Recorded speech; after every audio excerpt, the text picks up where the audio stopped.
Welcome back to the Go Slow to Go Fast Lifestyle Podcast, where we embrace intentional living and discover how to create a life of purpose, balance, and joy. I'm your host, Kendra Chapman, and today we're revisiting a concept that has become more than a lifestyle. It's become my reset button. This Danish philosophy of Hygge has become my nervous system anchor as I step into 51 later this month and fully embrace this new era of my 50s. But when stress sets in, it's a good reminder for me not to speed up, not to let things get to me, and to push back against that hustle culture and really just go slow, take my own advice, and remember it's like my safe word. Hygge is a mindset that helps me reset. And so it's about sustainability, aging with intention, and choosing rhythms that actually support your health and leadership and family and future.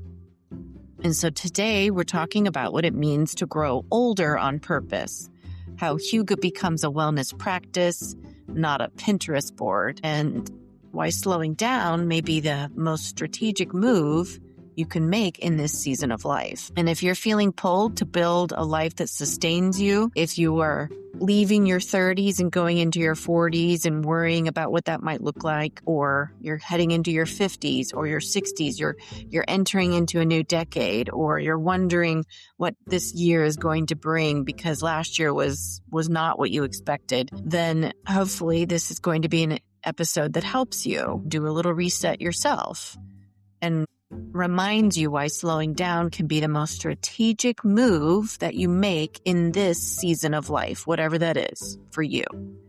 And if you're feeling the pull to build a life that sustains you, not one that depletes you, then this is your episode. Let's go slow so we can go fast together. So for me, I was thinking about doing a replay because last week I posted a replay from last season. I think it was episode 2 on my pillars, as I called them, just kind of thinking about why I started this podcast. So I wanted to go back to the beginning and kind of see where my mindset was this time last year. And I thought about doing another replay again this week, but then I thought I'd just do an update instead as we head into 2026. This second month of 2026, we're getting ready. Today is February 17th, and I hear over and over again that you need to create evergreen content, and it needs to be something that somebody can listen to today and 5 years from now and so on.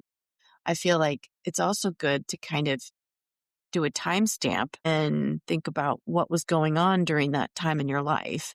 And part of the reason why I started this podcast was so I could document my change through leaving a profession that I had been in for almost 30 years and then shifting and pivoting into being a full-time stay-at-home mom and podcaster. But I also thought it would be interesting because last year I wasn't thinking that I would be full-time doing this. Last year I was a principal in a middle school at this time. And I was thinking, well, in 5 years I'll retire. And so I'll just start this podcast idea so I can build a business, slowly and build my community and start kind of figuring out what content I want to create and just document what's going on for me at the time. Little did I know that life would take a turn and I would be doing this full time now, a year from when I started. And it's been amazing. It's been a great experience. I've learned so much. And now I've added the YouTube video component to this process. But not only am I documenting what's going on in my life, it's almost like a journal in a different form for my family, for my boys who are 11, and they can listen to their mom in future if they want to kind of get an idea of what was going on in my head at the time. But also there's that video documentation. It's also good for me because I kind of remember what I was going through this time last year. So this time last year, I was thinking, I really want to build a comfortable space as my haven for when I come home from work, because work is just go, go, go, and constant stress and, all kinds of things coming at you as a leader of a school. And really in anything you do in work, when you go outside of your home, you're inundated with traffic and people requesting things of you, or it's a lot of give and take, and there's just constant interaction and input that you have to, analyze, and decide, make decisions all day long. Whereas now it's a totally different situation for me. But when you're out in that environment outside of the home, you're taking on all this data and it's entering your field of energy. And it's either going to be a positive input or a negative. It's taking basically depositing something into your bank account or withdrawing something from your bank account. If you think about that, your body, your aura, your energy field is like your bank. And you have so many points or coins or, whatever amount of currency that you have for that day would be your energy level. And so it's going to deplete throughout the day. And then you get home and you only have so much left to give yourself and your family to get through till that time where you go to bed. And then you go to sleep, hopefully at a decent hour, and then you can build up that bank account again, that energy level. And so I was thinking about that this time last year as, kind of my mindset of I need to do whatever I can to make my home a sanctuary for when I do come back from work and, commuting in the car for over an hour both ways. And, listening to podcasts was actually one of the ways that I could decompress. I could charge for the day and have a positive mindset. I listened to educational podcasts and leadership podcasts and inspirational podcasts on the way to work. And then on the way home, I would listen to just, fun, informative podcasts and conversations amongst, women that I admire. And so I would just kind of recharge my batteries before I got home for a little bit, but I still needed to walk into a cozy atmosphere. And so the whole idea of Hygge was comforting to me because I could think like that is what I want, not just in actual items that are cozy and comfy, like cozy chairs and cozy blankets and candles and, fluffy, cozy things that you think of that make your home inviting and comfortable. But I also wanted to have that mindset of what makes me feel cozy, cups of tea and, whatever warm drinks, and candles. And, so besides the aesthetics, it's also that warmth of family and belonging and having those relationships that are going to want what's best for you. Just having that positive ecosystem to, just to know that you can come back to that at any time and it's always going to be there for you. But you also have to make sure that you're doing what you can on your end to make it that way. And so you want to make sure that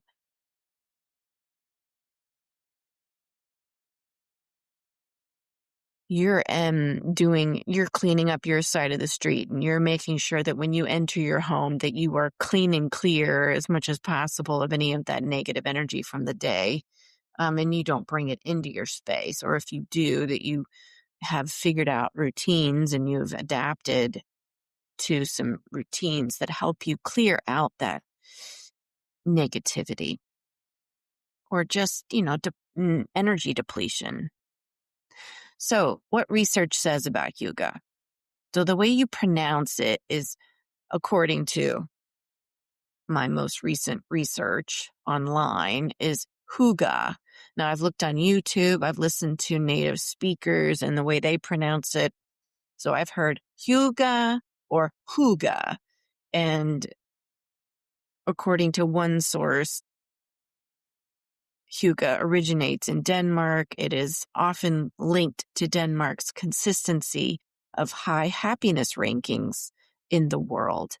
Research from the Happiness Research Institute in Copenhagen highlights that Hygge is rooted in psychological safety, warmth and belonging, shared experiences, and presence over productivity. And supporting research also shows that cozy, low-light environments reduce cortisol, shared meals increase oxytocin, and ritual practices improve emotional regulation. So when your nervous system feels safe, you make clearer decisions. And the Healing and Human Potential podcast, Alyssa Nobriga is the host, and she spoke about how you can manifest your goals and desires if you regulate your nervous system first.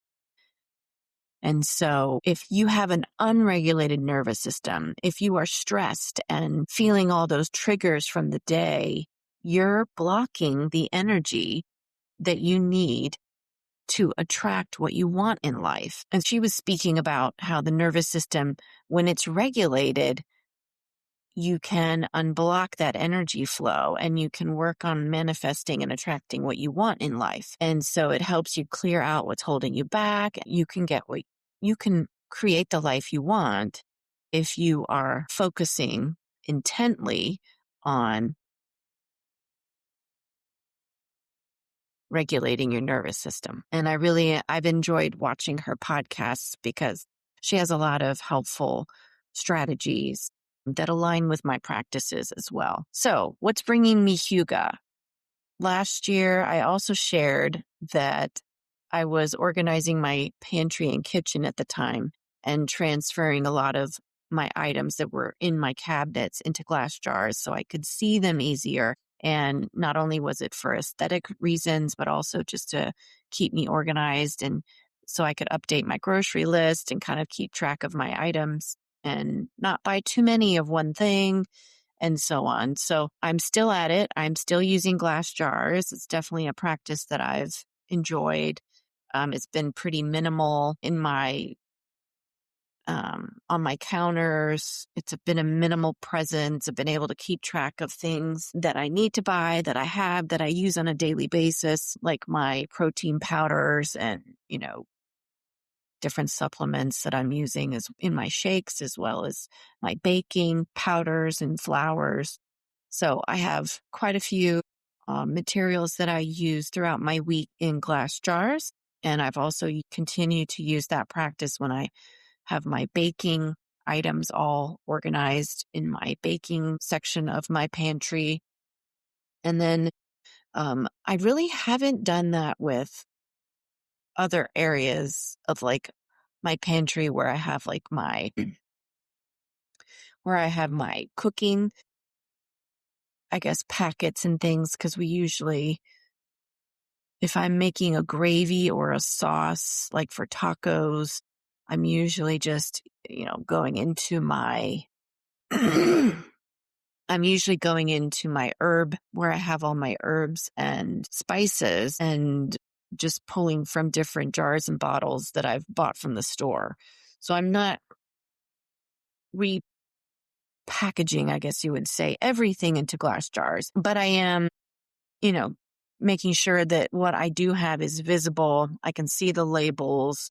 I see where the levels are. It's and because I am vertically challenged, I'm only 5'4", I can't see everything if it's up high. And so I have to make sure it's at eye level or lower if I'm using it on a frequent basis. But that's definitely working for me still. So I'm still using glass jars.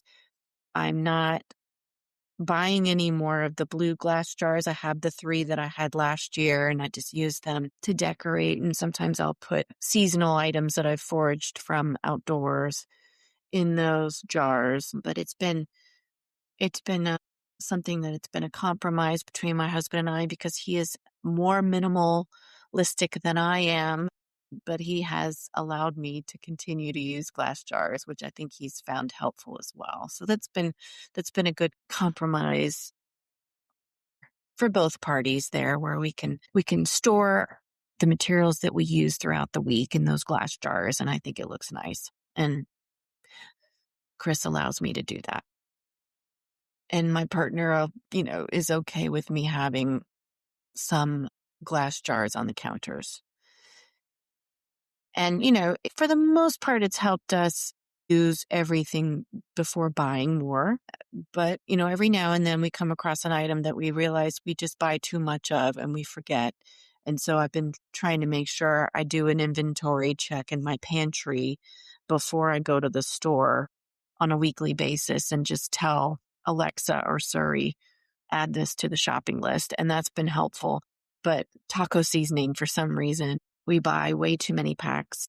And we were having a conversation the other day in the store, and I was telling my partner, Chris, my husband, that we already have like over 10 packs of this taco seasoning. And he was like, are you sure? I think that's more for the chicken and not for the meat, for the red meat. Let's double check that. And so I had to show him visually, see how many, even though I do have them in these pull out see-through plastic bins. It's not at eye level. It's too low for him to see because he's 6'2". And we both have to, some of these pantry items are not in an open shelving system. So just be mindful if you are reorganizing your pantry. Think about what you use on a pretty regular basis. Try to have it at eye level, or at least where you can see it when you do open those cabinets. So it's pretty much in the front. You don't have to go looking in the back. And so you don't keep buying multiples of the same thing that you already have.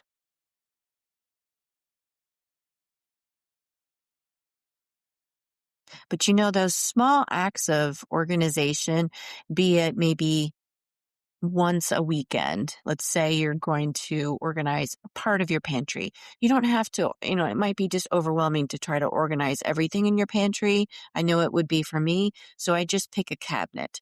You pick one cabinet to do on a Sunday after church or going to the store, whatever you're doing on that day. And then that way, you're going to give yourself an hour or a half hour, depending on how much it's going to take.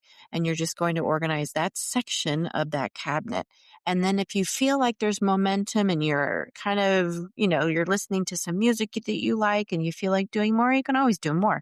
But at least you set yourself a goal and it's easy to attain. And then you're just going to do one cabinet each weekend. And then that way, over 4 weekends, you'll see that you can probably get the majority of the pantry organized. And that's a great way to break it up. But those small acts of organization are definitely, for me, they're self-care, because I feel my mind feels more at ease when I can look into a cabinet and I know what I have, and it's just easy to use and get to. And so for me, when routines are simplified, my mornings are easier, my weekends are easier, I just have my food prep go much more smoothly. And then my weekdays are just so much easier because I know what's for each meal and where the items are. And I know that I have what I need to make them. So, but there's going to be, and just so you know, and also that brings me to just a little tease about an upcoming episode where I'm going to be interviewing a chef. I'm going to be interviewing the Lucky Cajun. He's a chef who has written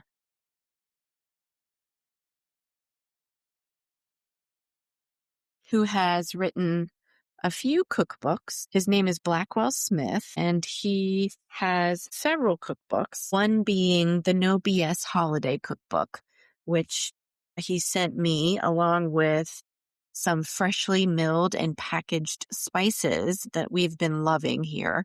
I've used he sent me 3 different spices, and I'm going to talk to you in that episode about which ones that we like the best and what we've tried, on what different types of protein or vegetables, and how I've updated some of my recipes. And I'm probably always going to have at least one of his packaged spices in my cabinet moving forward. And also,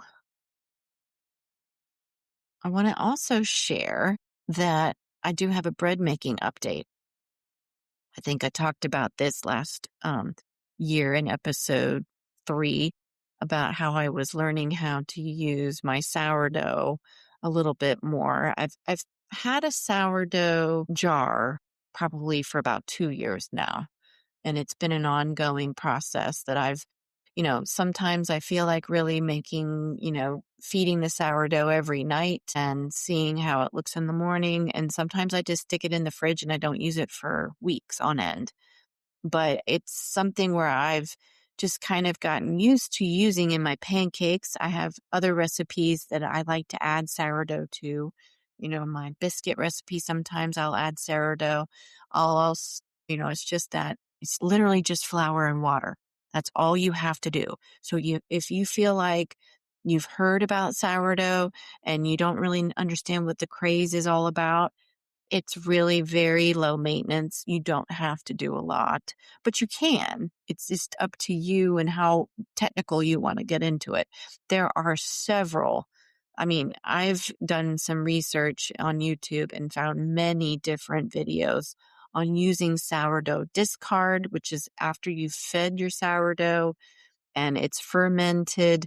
And then, you use some of it for bread making, but then if there's anything left over, or if you're feeding it, but you're not going to use that extra that you need to discard, there's all kinds of recipes you can use for your discard to make all kinds of things. So that's how I use the discard in my pancakes. And it's great. It makes fluffy pancakes every time because the flour and the water mixture, it needs to be fed. And so when you add it to a pancake mix, especially when it's been starved, when it's been dormant and it comes to life in your pancake mix, it's going to be so bubbly and happy. And it's just so easy to use.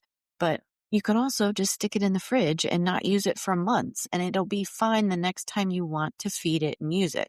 So, if you haven't done sourdough and you're a little interested, maybe curious, you're sourdough curious, I would check it out because it's become a rhythm in my house, but it's also not a big deal. If I don't want to deal with it, I just put it in the fridge and it's dormant until I need it again. But there's also this idea of bread making that I've come back to.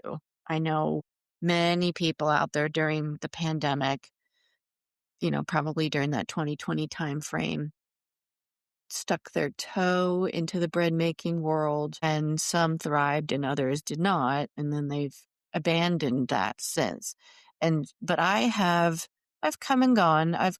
I've revisited bread making here and there, but I've come back to it pretty hardcore from October to just last month, really enjoying bread making on a whole different level because I found this YouTube channel. It's faceless and they don't even talk. It's just technique focused.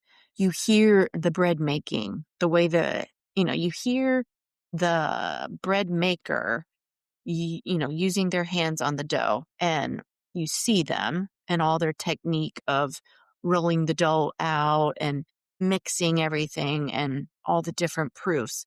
You see all that. You don't hear anything else. So you can if you're somebody who learns by watching, it's a great channel. It's called Food Language. And there's a hyphen in the middle of food and language. And it's great. You can just check them out.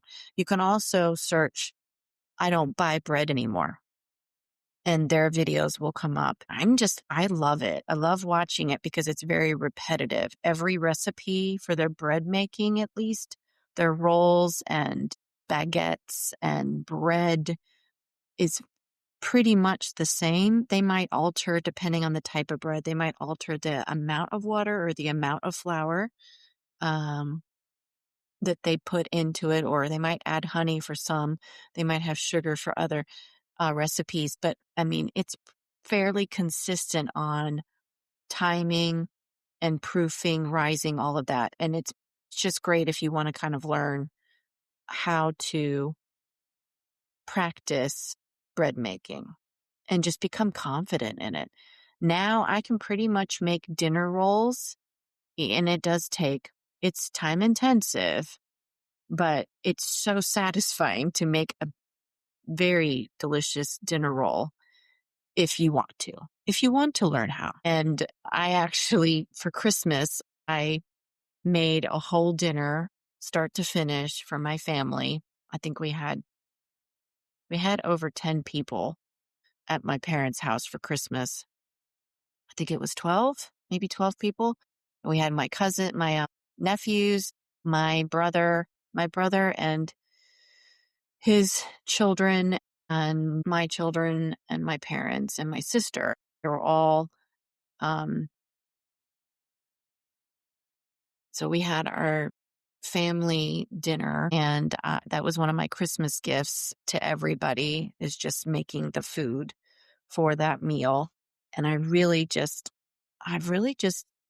enjoyed being in the kitchen. And my parents just redid their kitchen. They got new countertops. So I was enjoying the space, and their kitchen is just perfect for bread making. I was telling them, like, my kitchen every kitchen is different. The temperatures are different in every kitchen.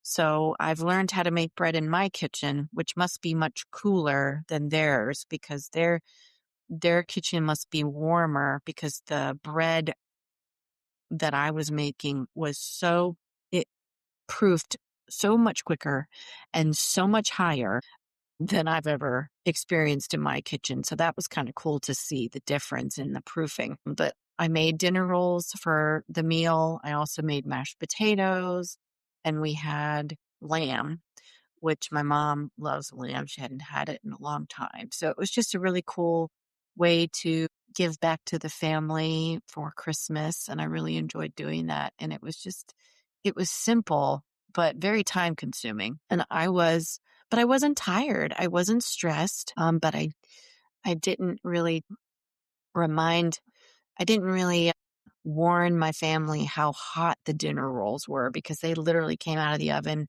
put them in a bowl with a hand towel over them, and put them on the table. And so it was like hot potato there for a minute. I felt bad because my dad, he put his hand into the bowl uh,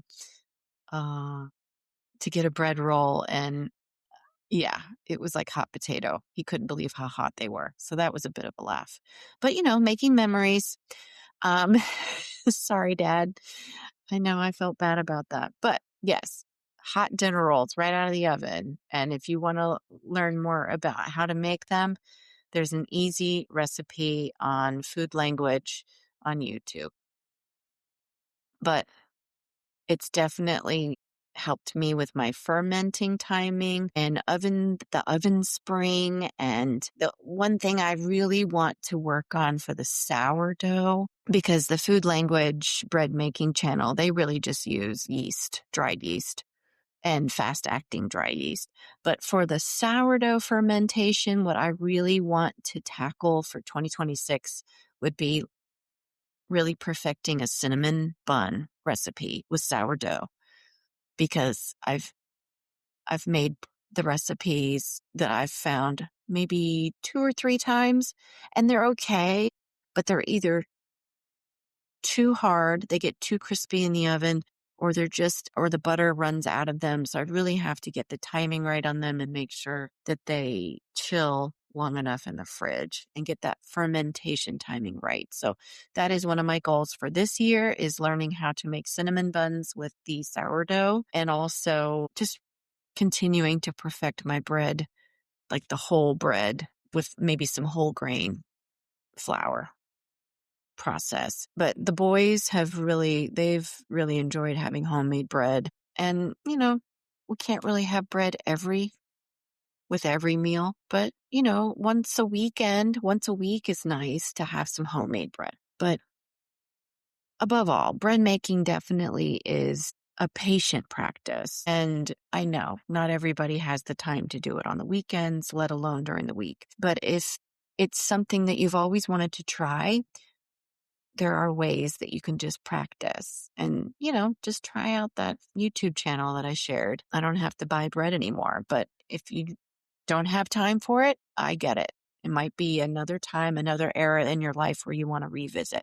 Because that's what this episode is about, revisiting, reflecting, and thinking about what I want to tweak for this year. Growth cannot be rushed. So please don't feel like you have to. Don't feel like I'm trying to hustle you into thinking that you have to try bread making. It's just something that I'm continuing to revisit.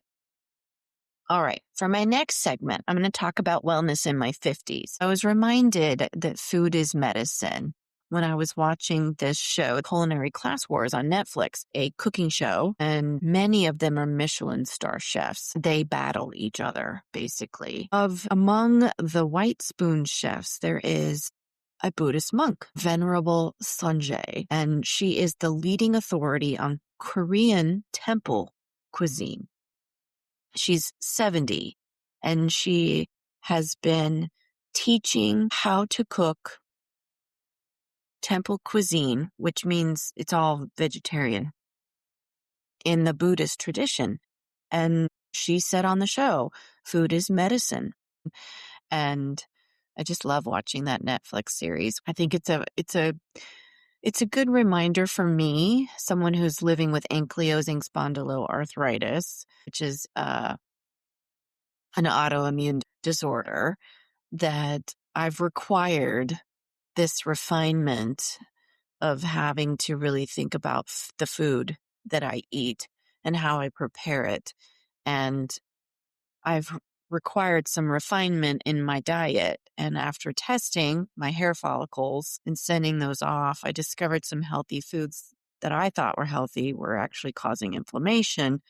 And so some key shifts that I had to make, I had to refrain from using olive oil and garlic for a good 6 to 9 months. But now I can have them in my diet. But I really have found that if I rely on one thing for longer than 6 months, then my body seems to kind of build up a resistance to it.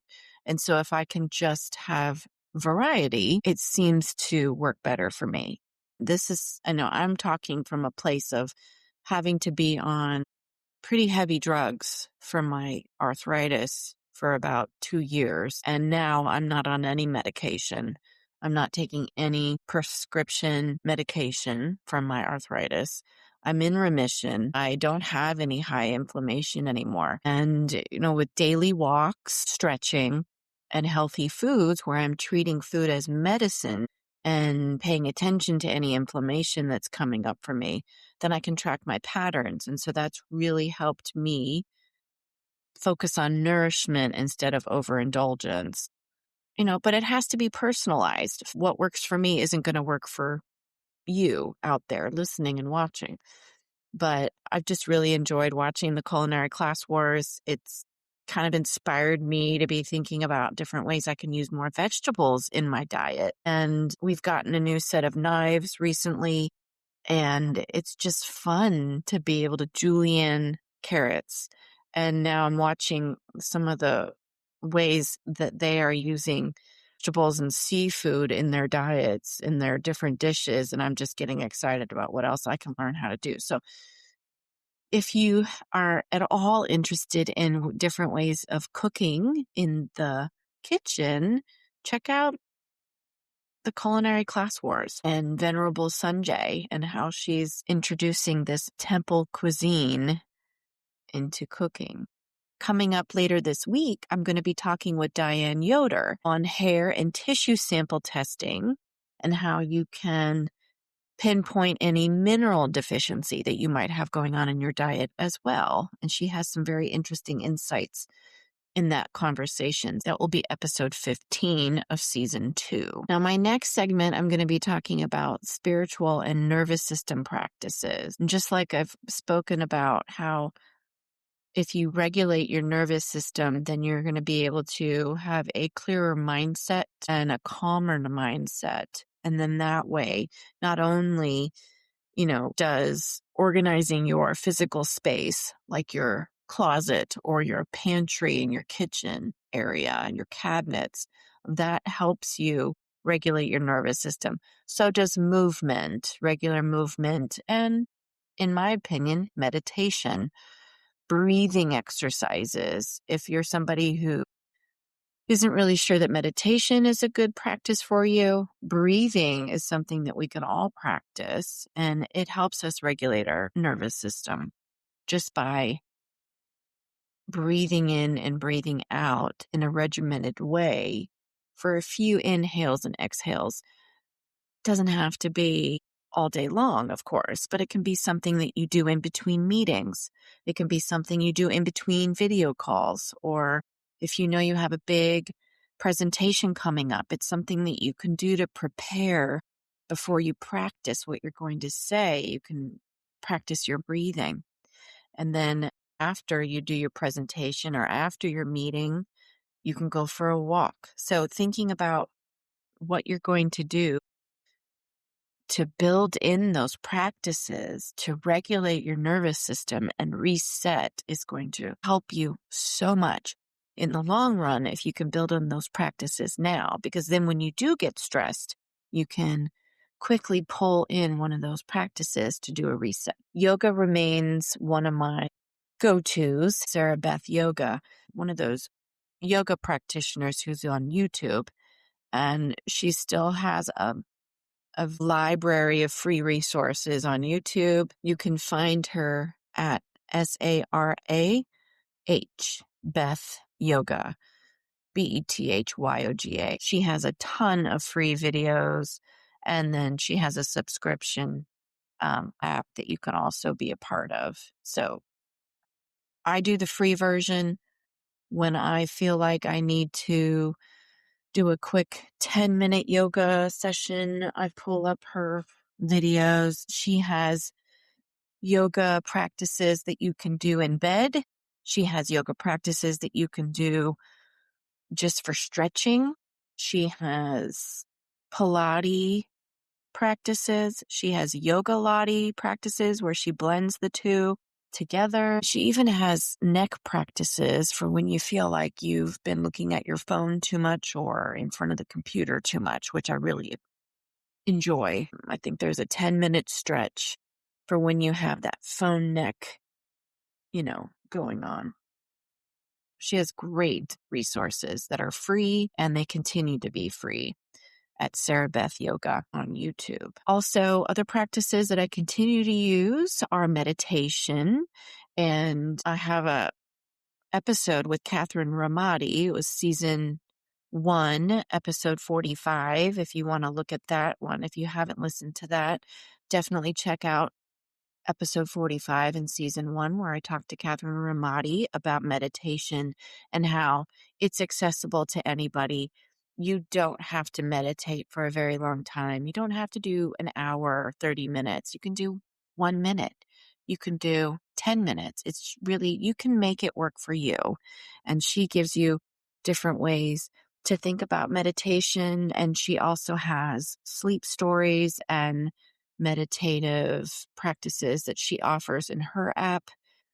And I also continue to use the Chani Nichols app, which is Chani, Chani. I do love to check in with Chani because she is an astrologer who also offers other resources. So if you're somebody who is interested in astrology and wants to know how to maybe work it into your daily practices, she's a great place to start. Her app is actually free for the next month. It's as of the 15th of February of 2026, they are offering a free month on the Chani app. For the full access, you can use support 30, SUPPORT, all uppercase, no spaces, and then the number 30. So support 30, and you just go onto the app and do the redeem offer code drop down and put in that code, and you can get $11.99 off and get a free month of the app and check it out. I find it very helpful, not just for looking at my astrology chart and kind of figuring out what's coming up as far as energy and, anything that I can kind of expect to be a little crunchy coming up this week. And I use astrology in my practices, but I also like her sleep stories. They are very calming. So if you have racing thoughts at night and you can't get to sleep, you're having trouble sleeping, she has great sleep stories, and you can check it out for free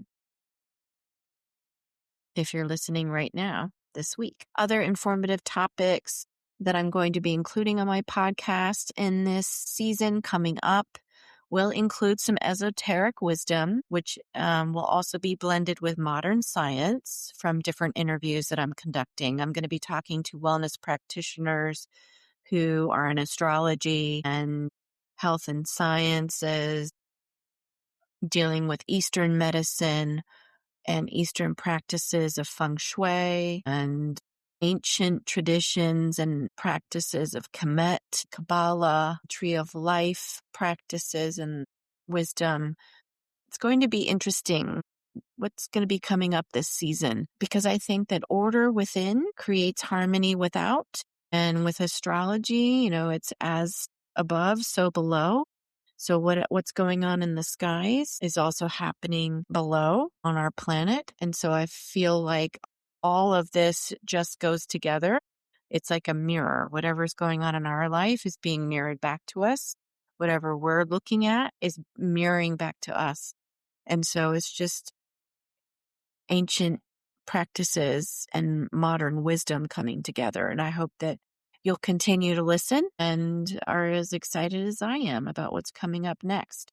So last year, like I said, I was a middle school principal. I was walking an average of 4 miles a day up and down stairs and throughout different hallways. And now I'm a stay-at-home mom. I'm a podcaster. I'm a writer. And while movement looks a little different for me, it's still intentional. Generally, I'm wearing Crocs inside if I'm up in the kitchen prepping food for long periods of time. And I'm wearing my Hokas outside for walking if I'm out on the gravel driveway. But if I'm going to be going hiking in the woods, then I'm wearing my Timberlands. If I'm going to the store, doing errands around town, I like to use my Rothy's. So I'm always thinking about my footwear and comfort, because I do need support, but it's going to look different depending on what I'm doing. But I'm still thinking about my footwear, just like I did when I was a principal, because if my feet aren't comfortable and taken care of, then I'm definitely not going to be my best. And, recovery matters. I'm stretching. I'm doing gentle strengthening exercises with either the Sarah Beth yoga videos or stretching myself with different practices that I like to do, like I used to use when I was playing soccer in my younger years. And then salt baths for magnesium, just to get that back into my system, like I spoke about with Natalie Gerardo on my podcast episode last week. And resting. I don't buy into that hustle fitness mindset. I really like to focus on what's sustainable movement for me, as well as rest strategies. And so for the podcast moving forward, like I said, I'm going to be having all these different health and wellness practitioners and spiritual speakers coming on the show. I'm also going to be having the chefs, like I talked about, Blackwell Smith, coming on the show to talk about his spices and cookbooks. I'm also going to be talking about fermentation and my ongoing trials with sourdough. And if I can perfect a cinnamon roll recipe, I'm going to be talking about farm to table. And we're going to tackle topics like functional medicine and inflammation and hormones and autoimmune nutrition. I'm going to be talking with Dr. Shirley. She's going to be sharing her homeopathy strategies that she uses in her practice. And I'm excited to share that podcast with you. That'll be coming up next week. And it will continue to weave in our food is medicine theme, as well as presence is power, and that rituals build resilience. So, progress over perfection. Turning 50 wasn't reinvention for me, it was refinement. And by refinement, I mean, I wanted to really focus in on what I eat, how I move, how I serve, and how I rest. And those milestones have really mattered less than the momentum that I have gained and continued to sustain. And I'm able to use food and movement as a way to regulate how that shows up in my life and how that continues to stay in remission. And if I can continue to handle the stress that comes into my life with these practices and routines, and I can build the life I want with these systems, then I should be able to continue into my 50s without having to deal with any kind of side effects of my arthritis. I want to remind everybody out there that you can also regulate your inflammation or lifestyle challenges that might be coming up for you right now with routines and practices that help you build the life that you want. And I've been referring to this podcast leadership adjacent as of late because my podcast exists to serve leaders. It's how it started. I wanted to be serving women leaders out there feeling like they're overwhelmed with their work and their home life and they just can't manage it all. And they're burning the candle at both ends. They carry a lot. And so I just wanted this podcast to be a safe space, a place where they can reset. And, it's educational. It's for entertainment. And, you might take some information away and apply it to your daily life, and that's great. But I'm not a medical doctor, and I'm not saying anything that I offer is going to show you results or create results for you. But I'm hoping that you can just get some peace of mind from listening to this podcast. Because Hygge is not about decor. It's about nervous system regulation. Bread making is not about baking. It's about patience practice. And food, it's not comfort. It's medicine. And aging is not decline. It's discernment. So my mission remains the same. While it's another year and I'm turning 51 soon in this era of my 50s, I'm going to continue to build a life where my nervous system feels safe and it can grow. And I'm hoping that you feel the same. And so I just want to close out this solo podcast with the reminder that we're in this together. We can go slow to go fast together. And if it's right for you and you're interested to learn more and you want to work with me, I do offer coaching services. There are links out on my website and also in the show notes if you want to set up an alignment call with me, which is a free 30-minute call where you can just see if working with me would work for you. But if nothing else, I hope that you keep coming back and listening to this podcast every week for just some little encouragement and inspiration to keep doing what you're doing, to keep focused on the life you want, stay inspired, and share your light. That's what we all need.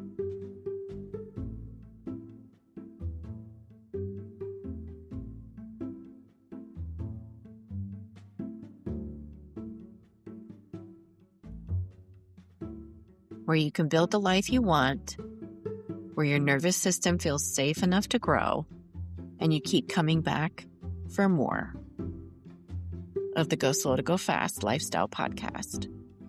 And remember, the leader in me sees the leader in you. And as you head into the rest of your week, let your light shine through. Go slow to go fast. Thank you for being here. And thanks for listening.